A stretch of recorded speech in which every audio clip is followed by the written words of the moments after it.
പിന്നെ ഞാനിന്ന് ഒരു ഊത്തപ്പം ഉണ്ടാക്കാൻ പോണേണ്. അപ്പം അതൊന്ന് കട്ടിയിൽ ഒഴിച്ചേക്കണത്. ഒന്ന് അടച്ചു വെക്കാം. ക്യാപ്സിക്കം ഇട്ട് ഒരു കഷ്ണം തക്കാളി, ഒരു പകുതി തക്കാളി അരിഞ്ഞതിട്ടിട്ട്. സവാള ഞാനൊന്ന് വാട്ടിയായിരുന്നു കേട്ടോ. കുറച്ച് ക്യാരറ്റും കൂടി ഇട്ട് കൊടുത്തിട്ടുണ്ട്. ക്യാരറ്റും ബീൻസും ഉണ്ട്.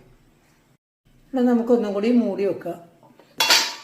കുറച്ച് മല്ലിയില ഇട്ട്, പിന്നെ കുറച്ച് നെയ്യും കൂടി ഒഴിച്ച്. ഊത്തപ്പം റെഡി ആയിട്ടുണ്ട്. ഇതാ ഊത്തപ്പം വേണ്ടവരൊക്കെ വന്നോളൂ. ഊത്തപ്പം റെഡി. ഞാനും ഇച്ചുകൂട്ടനും കൂടി ഇത് കഴിക്കാൻ പോണേണ്. ഊത്തപ്പം തിന്നാൻ പോണേ ഞാനും ഇച്ചുകൂട്ടനും കൂടി. അല്ലേ ഇച്ചുകൂട്ട? മോന് വേണ്ടേ? ആ, ജസ്റ്റ് നോക്കാൻ വന്നതാണ്. അപ്പം ഞാൻ കഴിക്കാൻ പോണേണേ.